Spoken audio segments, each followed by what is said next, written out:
नमस्कार, आज महाराष्ट्र देख रहे हैं आप। आपके साथ मैं हूं मनीषा शर्मा। बुलेटिन की शुरुआत बड़ी और अहम खबरों के साथ। मुंबई महानगर पालिका के चुनाव अगले साल होने हैं, लेकिन राजनीतिक पार्टियों ने अभी से ही अपने कामों की शुरुआत कर दी है। मुंबई में उत्तर भारतीय वोटों की संख्या पर हर दिन राजनीतिक दल की नजरें बनी हुई हैं। राष्ट्रीय उत्तर भारतीय समाज पार्टी लेकिन इस चुनाव में राजनीति की बजाय आम मुंबईकर की समस्याओं को लेकर मैदान में उतरने जा रही है। पार्टी के राष्ट्रीय अध्यक्ष विजय कुमार शर्मा का ये कहना है कि पार्टी ने मुंबई में अपनी जड़ें मजबूत की है। बावजूद उसके आम मुंबईकरों को राहत दिलाने के लिए बीएमसी के चुनाव में अपनी पार्टी उतर रही है। तो मुंबई महानगर पालिका के चुनाव अगले साल होने हैं, लेकिन राजनीतिक पार्टियों ने अभी से ही अपने कामों की शुरुआत कर दी है।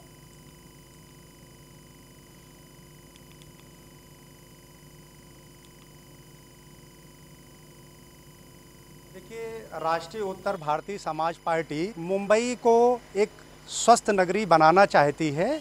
इसलिए हम स्वास्थ्य, शिक्षा, जल और यहाँ पर जो व्याप्त करप्शन है उसके विरुद्ध हमारी लड़ाई है और उसके लिए हमने कमर कस लिया है। अब मुंबई की जनता एक जागरूकता के साथ मुंबई में उतरेगी और अब होगा न्याय के साथ। हम लोगों को बताना चाहते हैं कि राष्ट्रीय उत्तर भारतीय समाज पार्टी आपके लिए आ गई है, डरने की जरूरत। और वही महाराष्ट्र राज्य के अगले 48 घंटे बेहद अहम होने वाले हैं, क्योंकि महाराष्ट्र के मुख्यमंत्री उद्धव ठाकरे ने राज्य में लॉकडाउन लगाने की संभावनाएं जता दी हैं, जिसका फैसला अगले 48 घंटों की स्थिति का जायजा लेकर लिया जाएगा। देश में बढ़ते कोरोना मामले में करीब 45% मामले सिर्फ और सिर्फ महाराष्ट्र से सामने आ रहे हैं, जो कि पूरे देश के लिए चिंता का विषय बन गया है। महाराष्ट्र में कोरोना वायरस के बढ़ते संक्रमण के बीच शुक्रवार रात 8:30 बजे सीएम उद्धव ठाकरे ने जनता को संबोधित किया। उद्धव ठाकरे ने ये कहा कि जो हालात इस समय हैं, अगर ये आगे भी जारी रहेंगे तो संभालना बेहद मुश्किल हो जाएगा। इसके बारे में लॉकडाउन की उपाय है। उन्होंने ये भी कहा कि जिस तरह से ये मामले लगातार बढ़ रहे हैं, सभी बेड जल्दी फुल हो जाएंगे। हालांकि मैंने आदेश ये जारी कर दिए हैं कि बेड बढ़ाए जाएं, लेकिन बेड्स बढ़ा लेंगे, लेकिन डॉक्टर्स कैसे बढ़ाएंगे। उद्धव ठाकरे ने ये भी अपने बयान में ये भी कहा कि कोरोना की वैक्सीन लेने के बाद भी हमें सारी सावधानियां रखनी चाहिए। हम एक दिन में 3 लाख लोगों को वैक्सीन दे रही हैं और अब तक करीब 65 लाख लोगों को वैक्सीन लगाई जा चुकी है। राज्य में आने वाले दिनों में ये संख्या और भी ज्यादा बढ़ने वाली है। सीएम ने ये भी कहा कि मैं एक बार फिर से ये अपील करता हूं और आग्रह करता हूं कि लापरवाही नहीं, हम सभी को अपनी जान बचानी है। लेकिन आज पूर्ण लॉकडाउन का इशारा दे रहा हूं। 1 से 2 दिन में मैं बैठक करके इस पर फैसला लूंगा। मैं इस लहर को रोकूंगा और अगली लहर आने नहीं दूंगा।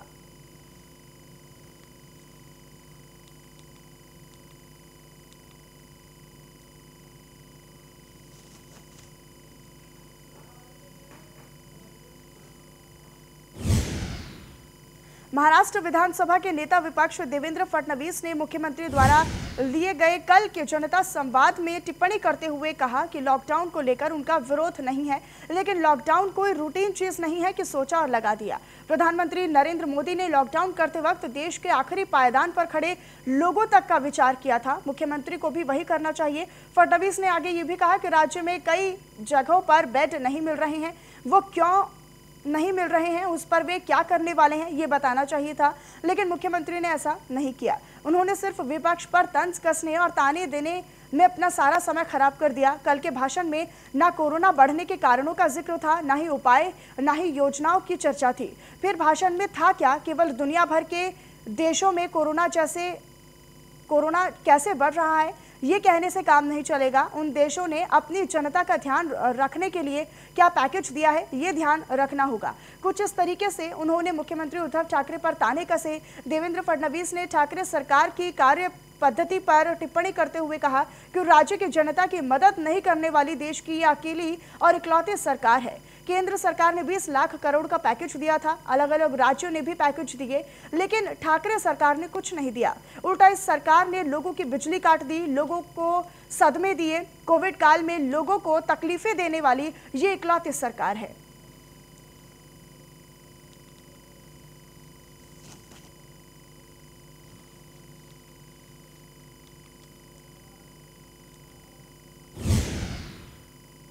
और महाराष्ट्र में कोरोना से निपटने के लिए मुख्यमंत्री उद्धव ठाकरे ने प्रभावी कदम नहीं उठाए और अब बार बार लॉकडाउन की धमकी दे रही हैं, जिससे स्थिति और ज्यादा खराब होगी। ऐसा बीजेपी के राज्यसभा सांसद नारायण राणे ने कहा है कि महाराष्ट्र में कोरोना संक्रमण की संख्या तेजी के साथ बढ़ रही है। ऐसे हालात में कोरोना से निपटने के लिए प्रभावी कदम उठाने के बजाय मुख्यमंत्री उद्धव ठाकरे लॉकडाउन लगाने के लिए बेताब हैं। उन्होंने आरोप लगाया कि तेजी से टीका लगाने और अस्पतालों में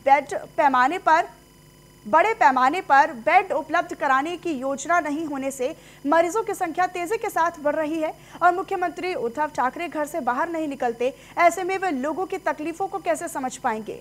मुख्यमंत्री को शायद इस बात का अंदाजा नहीं है कि लॉकडाउन लगाने का असर क्या है, इसलिए वो बार बार लॉकडाउन लगाने की धमकी दे देते हैं।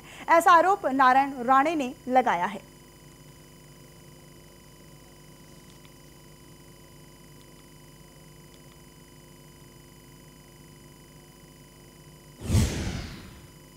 महाराष्ट्र शिक्षा बोर्ड के पहले से 8वीं कक्षा तक के सभी छात्रों को बिना परीक्षा अगली ही क्लास में प्रवेश देने का फैसला महाराष्ट्र सरकार ने ले लिया है। महाराष्ट्र की शिक्षा मंत्री वर्षा गायकवाड़ ने ट्वीट के जरिए इसकी जानकारी दी है। कक्षा 9 और 11वीं के संदर्भ में जल्द ही ये फैसला लिया जाएगा, ऐसा भी मंत्री गायकवाड़ ने बताया है। महाराष्ट्र में कोरोना के बढ़ते मामलों को देखते हुए एक बड़ा ऐलान किया है। इसके अनुसार राज्य में कक्षा पहली से 8वीं तक के छात्रों को बिना परीक्षा के ही अगली कक्षा में प्रवेश करा दिया जाएगा। वर्षा गायकवाड़ ने कहा, हम सभी जानते हैं कि राज्य में कोरोना रोगियों की संख्या दिन प्रतिदिन बढ़ती जा रही है। ऐसी स्थिति में हमने ऑनलाइन, ऑफलाइन, यूट्यूब और गूगल आदि के माध्यम से सीखना जारी रखा। वास्तव में पहली से चौथी तक हम इस साल स्कूल शुरू नहीं कर पाएंगे। हमने 5वीं से 8वीं तक के लिए स्कूल शुरू किए हैं, लेकिन कुछ जगहों पर स्कूल शुरू हुए तो कुछ जगहों पर शुरू नहीं हो पाए हैं। बहुत सी जगहों पर पाठ्यक्रम पूरा नहीं हो पाया, लेकिन हम लगातार अलग अलग माध्यमों से बच्चों तक पहुंचने और शिक्षा को नुकसान नहीं पहुंचाने की कोशिश कर रहे हैं।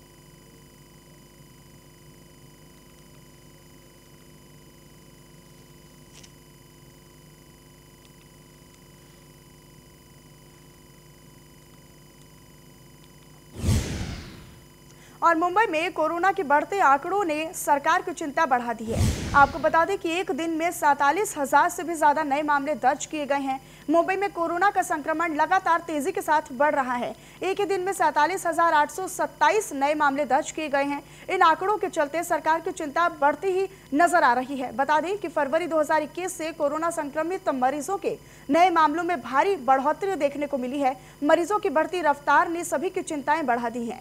अब तक आपको बता दें कि लगभग 44,000 लोग कोरोना से संक्रमित हो चुके हैं और इससे पहले 28 मार्च को कोरोना के 40 से भी ज्यादा नए मामले सामने आए थे। अब तक संक्रमित हुए मरीजों की संख्या 29 लाख के पार भी पहुंच गई है और मरने वालों की संख्या 55,000 के पार हो गई है।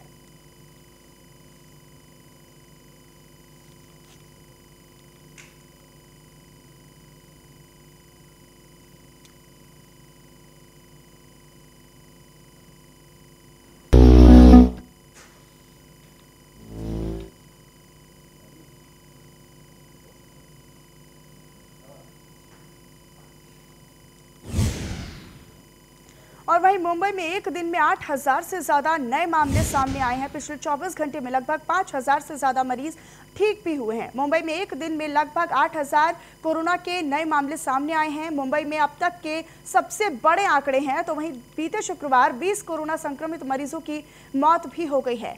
मुंबई में अब तक कोरोना संक्रमित मरीजों की संख्या बढ़कर 4,32,000 बताई जा रही है, जबकि दूसरी तरफ 11,724 लोगों की मौत भी हो चुकी है।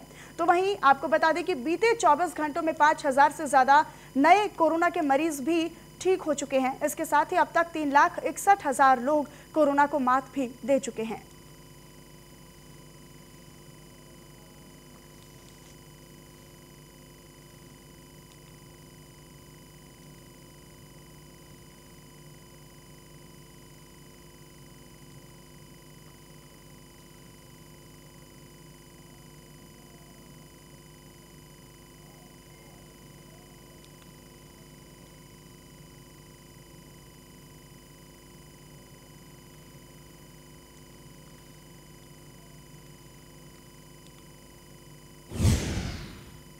कोरोना की दूसरी लहर बच्चों को अपना शिकार बना रही है। बच्चों में कोरोना संक्रमण अब लगातार बढ़ता जा रहा है। अब चल रहे दूसरे स्ट्रेन में 5 से 12 साल तक के बच्चों को कोरोना वायरस से प्रभावित होते देखा जा रहा है। हिंगोली जिला सामान्य अस्पताल में कोरोना संक्रमित के 5 बच्चे दाखिल किए गए हैं। बच्चे संक्रमित होने से परिवार में भी ये संक्रमण बढ़ता नजर आ रहा है, इसीलिए अपने बच्चों का खास ख्याल रखने का ऐलान किया जा रहा है।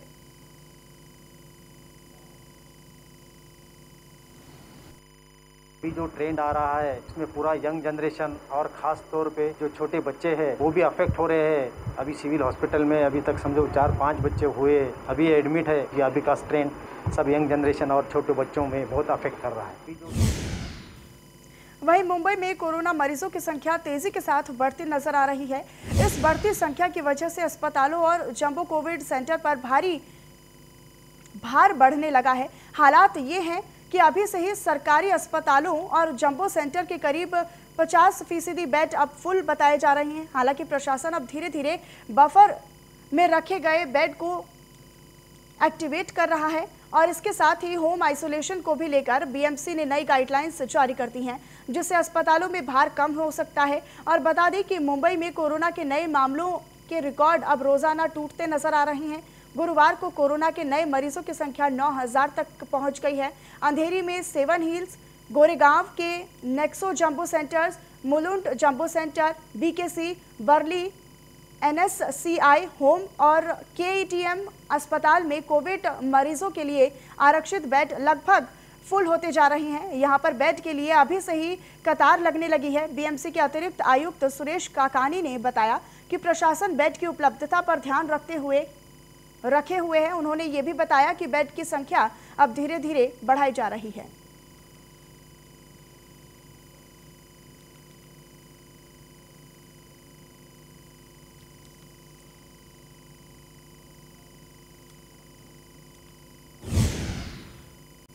आईपीएल के इस सीजन को शुरू होने में 1 हफ्ते से भी कम समय बच गया है। ऐसे में मुंबई के वानखेड़े स्टेडियम के 8 कर्मचारी कोरोना संक्रमित पाए गए हैं, जिसके चलते आईपीएल पर खतरा मंडराता नजर आ रहा है। आईपीएल के 14वें सीजन का वानखेड़े स्टेडियम पर पहला मैच 10 अप्रैल को चेन्नई सुपर किंग्स और दिल्ली कैपिटल्स के बीच होना है। आईपीएल टूर्नामेंट के चलते मुंबई क्रिकेट एसोसिएशन ने अपने स्टाफ की कोरोना टेस्ट करवाया है, जिसमें मार्च के आखिरी हफ्ते में वानखेड़े स्टेडियम में 4 ग्राउंड्समैन कोरोना संक्रमित पाए गए हैं। उन्हें आइसोलेट किया गया है, जिसके बाद 1 अप्रैल को शेष ग्राउंडमैन्स की भी कोरोना टेस्ट करवाया गया, जिसमें 4 लोग संक्रमित पाए गए हैं।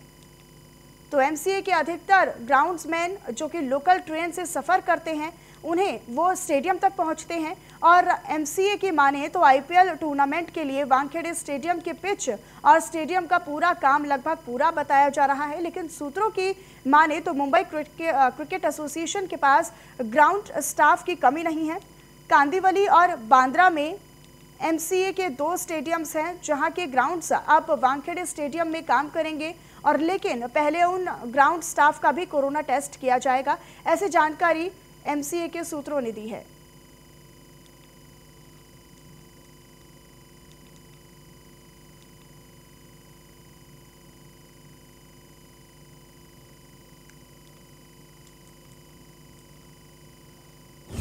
बढ़ते खबरों में आगे, मुंबई में कोरोना के मामले अब तेजी के साथ बढ़ रहे हैं। शुक्रवार को मुंबई में 8,832 और नए मरीज मिले हैं। साथ ही साथ 20 मरीजों की मौत भी बताई जा रही है, जिसके चलते मुंबई में अब तक बीएमसी ने 600 इमारतें सील की गई हैं और बीएमसी में इन इमारतों से कोई भी बाहर आ जा नहीं सकता है और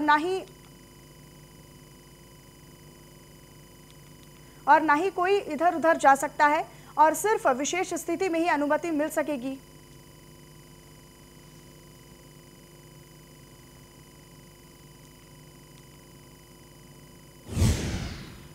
महाराष्ट्र में कोरोना वायरस के बढ़ते प्रभाव को और कई शहरों में पाबंदियां लगने के बाद लॉकडाउन लगाने की आशंकाओं में तमाम मजदूर मुंबई के अलग अलग रेलवे स्टेशनों से अपने घरों की तरफ लौटने लगे हैं। एक बार फिर उसी पलायन की स्थितियां तेज हो गई हैं, जिसका दृश्य सभी ने 1 साल पहले ही देखा होगा। कोरोना के बढ़ते असर से एक और महाराष्ट्र के तमाम शहर प्रभावित हैं, तो वहीं दूसरी तरफ मुंबई के कई हिस्सों में फिर से वायरस पैर पसारता नजर आ रहा है।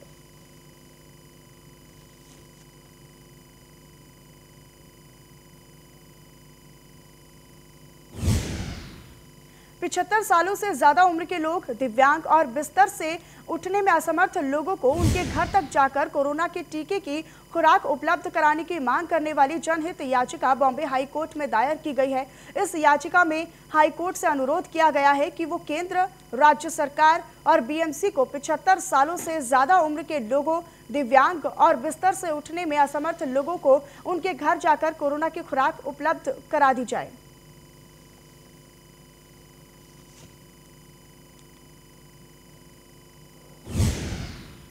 और यवतमाल के वसंतराव सरकारी अस्पताल में कोविड वार्ड में इलाज कर रहे जीवित रोगी को मृत घोषित कर दिया गया, जिसके बाद रिश्तेदारों ने कलेक्टर से इस बारे में शिकायत की। बाबूगांव तालुका में पुनर्वास के देवेंद्र ज्ञानेश्वर कावनकर के पिता को इलाज के लिए 30 अप्रैल को एक सरकारी अस्पताल में भर्ती कराया गया था। निमोनिया और कम ऑक्सीजन स्तर के लक्षणों के कारण चिकित्सा अधिकारियों ने उसके कोरोना का परीक्षण किया और उसका उपचार शुरू किया।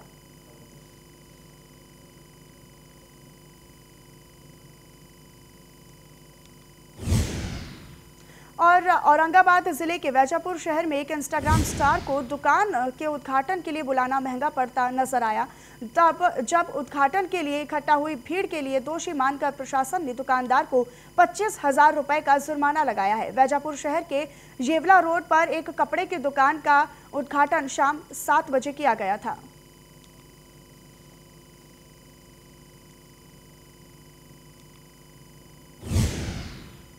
और महाराष्ट्र के महाविकास आघाड़ी सरकार में जो कॉमन मिनिमम प्रोग्राम तय हुआ था, जिसको लागू करने के संदर्भ में कांग्रेस के महाराष्ट्र प्रभारी एच.के. पाटिल के नेतृत्व में आज कांग्रेस के प्रतिनिधि मंडल ने मुख्यमंत्री उद्धव ठाकरे से उनके घर पर मुलाकात की है। इस मुलाकात के दौरान राज्य में कोरोना की वर्तमान स्थिति और उपायों पर चर्चा की गई।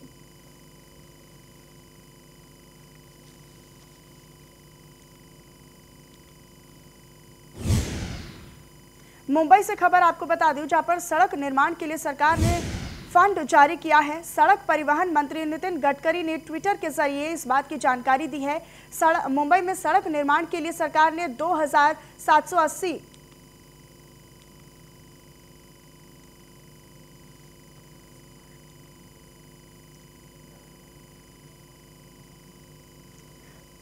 तो सड़क निर्माण मंत्री नितिन गडकरी की तरफ से ये जानकारी ट्विटर के माध्यम से दी गई है। सड़कों के निर्माण में विदर्भ तय के कार्य शामिल किए गए हैं।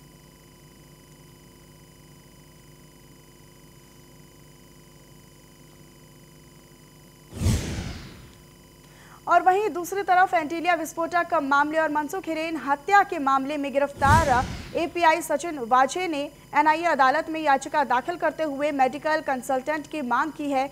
याचिका के मुताबिक वाजे ने बताया है कि उनके हार्ट में ब्लॉकेज है और ये ब्लॉकेज तकरीबन 90% तक है, जिसके बाद अदालत ने वाजे से मेडिकल रिपोर्ट लाने की बात कही है।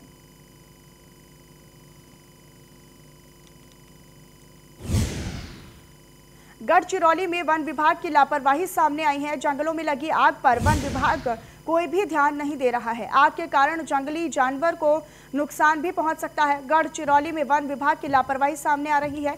आष्टी मुलचेरा मार्ग पर जंगल जलकर खाक होते जा रही हैं, लेकिन आग बुझाने की कोई भी कोशिश वन विभाग की तरफ से नहीं की जा रही है।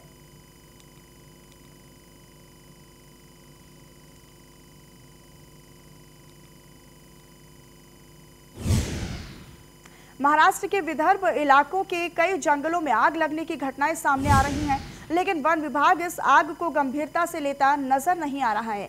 वन संपत्ति का नाश और पर्यावरण का नुकसान होते हुए भी हर साल लगने वाली इस आग से प्रशासन ने कुछ भी सबक नहीं लिया है। न्यूज़ 1 इंडिया संवाददाता गणेश शिंगाड़े ने घटनास्थल पर जाकर आग का जायजा भी लिया है। जिले के चामोर्ची तहसील में आष्टी चामोर्ची मार्ग पर आप देख सकते हैं जंगल पूरा जल रहा है, आगजनी हो चुका है। और यहाँ पे कितने झाड़ ऐसे है जहाँ पे पूरा आग लग चुकी है और आग बुझाने का अभी तक कोई प्रयास नहीं कर रहे हैं। और यहाँ पे पूरे झाड़ अपने को दिख रहे हैं। जंगल में आप देख सकते हैं, जंगल में प्राणी रहते हैं। यहाँ पे हरिन है, सांबर है, चितर है, बंदर है। और इस तरह से आग लगने से जो जंगल में रहते हैं प्राणी वो गांव की तरफ में दौड़ लेते हैं और जंगल में इस तरह से आग लगने के बाद में वन विभाग से कोई भी प्रयास करते हुए नहीं दिख रहा है। जंगल पूरे जलकर आग लगकर पूरा जंगल जल रहा है। फिर भी यहाँ पे आप देख सकते हैं किस तरह से जंगल जल रहा है। यहाँ पे देखो छोटे छोटे पौधे जो अभी लगे हैं वो भी जलकर राख हो गए। आगे चल के कुछ सालों बाद में अगर ऐसा ही जंगल जलते रहेगा तो ये पूरा जंगल जलकर राख हो जाएगा और यहाँ पे झाड़ नहीं दिखेंगे। न्यूज़ 1 इंडिया के लिए गढ़चिरौली से गणेश सिंह। और वहीं दूसरी तरफ भंडारा जिला सामान्य अस्पताल के कोविड केंद्र में शुक्रवार की रात करीब 11 बजे ऑक्सीजन सप्लाई करने वाली सिलेंडर की मेन लाइन लीकेज के कारण विस्फोटक हुआ है। घटनास्थल पर मौजूद कर्मचारियों ने अपनी सूझबूझ के साथ आग पर काबू पा लिया, जिसके चलते दुर्घटना होने से टल गई है। इसी साल जनवरी के महीने में भंडारा के जिला सामान्य अस्पताल में शिशुओं के वार्ड में भी आग लगी थी, जिसमें 11 मासूम बच्चों की मौत भी बताई गई थी।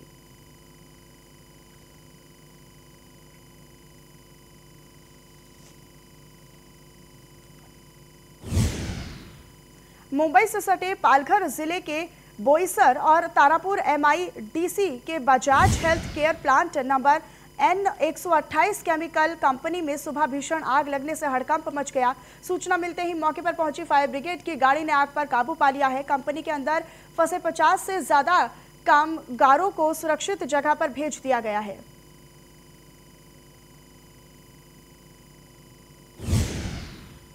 और महाराष्ट्र में स्वास्थ्य सुविधाओं के सुधार पर राज्य सरकार जोर दे रही है।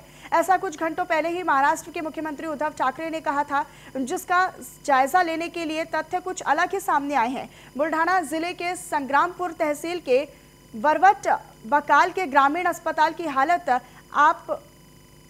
अपने आप में ही बेहद खराब है। पूरे संग्रामपुर तहसील के ग्रामीणों के लिए यह अस्पताल ही आशा की किरण है, लेकिन पिछले कई सालों से यह अस्पताल खुद कई समस्याओं से जूझ रहा है। अस्पताल में बड़े पैमाने पर पोस्ट वैकेंट है, दवाइयों की कमियां हैं और चारों तरफ गंदगी ही है और साथ ही पीने के लिए पानी की किल्लत भी है और यहां पर काम कर रहे कर्मचारियों के आवास की हालत भी बेहद बेकार है। अस्पताल के स्वास्थ्य अधिकारी समेत 24 लोगों को आवास आवंटित किए गए हैं, लेकिन इसकी मरम्मत ना होने के कारण इसकी हालत बेहद खराब है।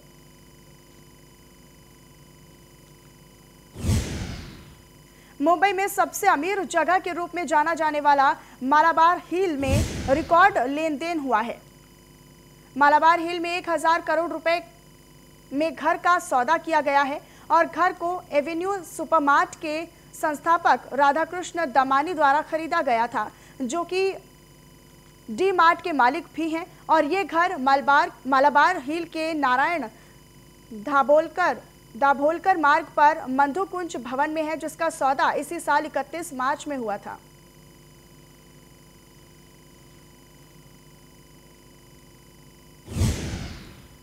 और बीजेपी सांसद और अभिनेत्री किरण खेर के मल्टीपल माइलोमा रक्त कैंसर के एक प्रकार से पीड़ित होने की खबर सामने आने के बाद प्रशंसकों द्वारा जताए गए प्यार और समर्थन के लिए अभिनेत्री के पति व अभिनेता अनुपम खेर ने शनिवार को सभी का आभार व्यक्त किया है। अभिनेता ने ट्विटर पर एक वीडियो पोस्ट करते हुए ये कहा है कि प्रार्थनाओं और दुआओं के लिए आप सभी का आभार, और ये भी कहा है कि फिल्म जगत तथा अन्य लोगों से मिले भावनात्मक समर्थन ने उनके हौसले को बढ़ाया है।